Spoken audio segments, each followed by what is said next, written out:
Hojicha is very unique in the world of Japanese tea because of both its color and its taste.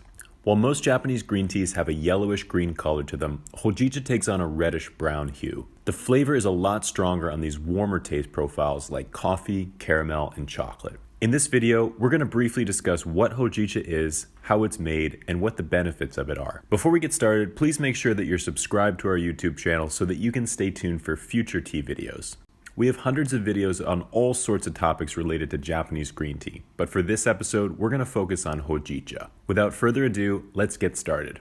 What is Hojicha? Hojicha is one of the more common types of Japanese green tea. It's made from roasted tea leaves and it's commonly served in tea shops and restaurants all across Japan. In the colder months, in places like Uji and Kyoto, you may notice certain vendors roasting Hojicha leaves in the street. Nothing compares to the aroma of freshly roasted tea leaves wafting through the brisk fall air. How is Hojicha made? Hojicha is made in one of two ways. It's either pan-fired or it's produced in a roasting machine. The roasting machine almost looks like a cement mixer and it spins the leaves in a metal drum over a high heat. This makes sure that the leaves don't burn but rather toast slightly and take on a light brown color. The turning also keeps the roasting even, so each leaf has about the same level of roast. When producing larger batches of Hojicha, the leaves need to be separated by size. The smaller leaves roast the quickest, so they need to be heated together, and the larger leaves roast the slowest, so they are heated in a separate machine as well. Finally, the leaves are all combined once the desired level of roasting has been achieved. An alternative method we have seen is roasting Hojicha in a large hot pan. This is the same pan used to make kama-iracha or pan-fired tea. When we met with Mr. Isen, a farmer in Takachiho that makes both kama-iracha and Hojicha,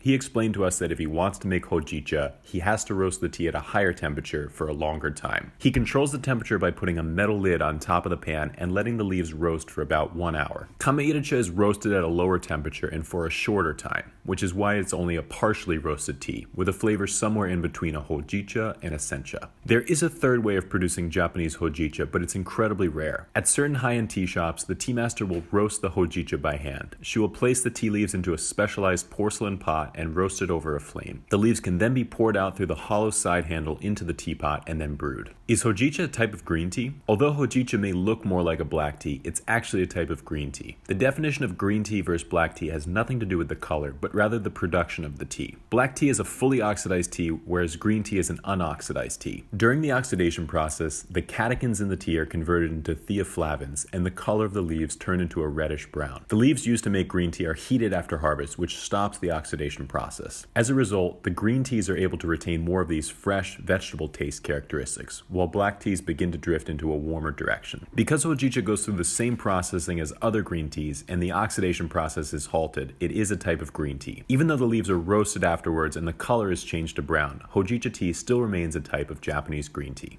What are the benefits of Hojicha? Hojicha green tea is loved by many, mainly due to its warm roasted flavor profiles, but there are other reasons to love it as well. Hojicha can be enjoyed in the evening time because of its low caffeine content. There are two reasons why Hojicha is low in caffeine. The first reason is that it's usually made from the older leaves and stems, which contain lower levels of caffeine. The second reason is that some of the caffeine in the leaves is removed during the roasting process, leaving a green tea that has much less caffeine than a sencha. Another benefit to Hojicha is that it tends to be more affordable compared to other types of Japanese green tea. A good tasting Hojicha green tea can be half the price of a high grade sencha, and due to the roasting process, there is slightly less discrepancy between low grade and high grade Hojicha. This doesn't mean that you can go for the cheapest Hojicha and expect it to taste great, but it is much easier to find amazing Hojicha tea at a more affordable price, like the Noike Hojicha, for example. What are the different kinds of Hojicha? First, we have regular Hojicha. When most people think of Hojicha tea, this is usually what comes to mind. It's a blend of stems and leaves, but it's predominantly made from the leaves.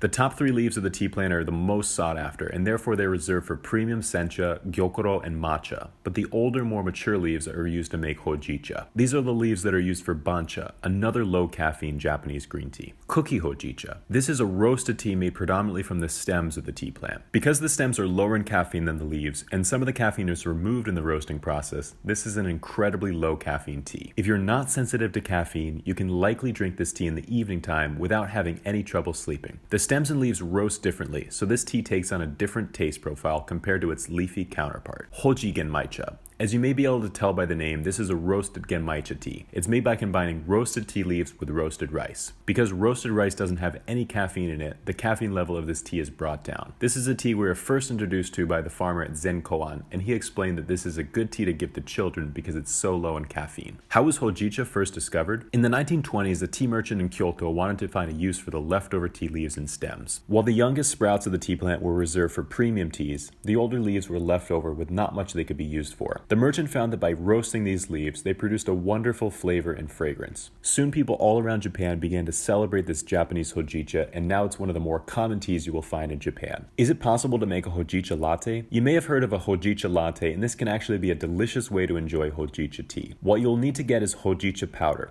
Similar to a matcha latte, Hojicha powder can really concentrate the flavor of the tea so you can taste it through the milk and sugar. This Hojicha powder is incredibly bitter when you drink it plain, but mixed with milk and sugar, it creates the perfect balance. Once you find the best Hojicha powder, you should be able to start making incredible Hojicha lattes at home. While this may not be as popular as a matcha latte, the Hojicha latte can be a great warm tea to enjoy on a brisk fall morning. While it may be more associated with the colder months, an iced Hojicha latte can also be a great treat in the summertime. You can make the Hojicha latte just as you would with a matcha latte, but instead of using matcha powder, use Hojicha powder. Can you cold brew Hojicha? When we think of cold brewed green tea, we tend to think of the sweeter and fresher tea varieties like sencha and gyokuro, but Hojicha can work great as well. In the warmer months in Japan, you may see cold brewed Hojicha being served, and it's definitely something worth trying if you ever get the chance. The cooler water brings out more of the sweet caramel notes and less of the bitter, smoky, or wooden notes. The result is a tea that is somehow both warming and refreshing. How do you prepare Hojicha tea? The process of preparing Hojicha green tea is similar to any other type of Japanese green tea, with one notable exception, and that is temperature.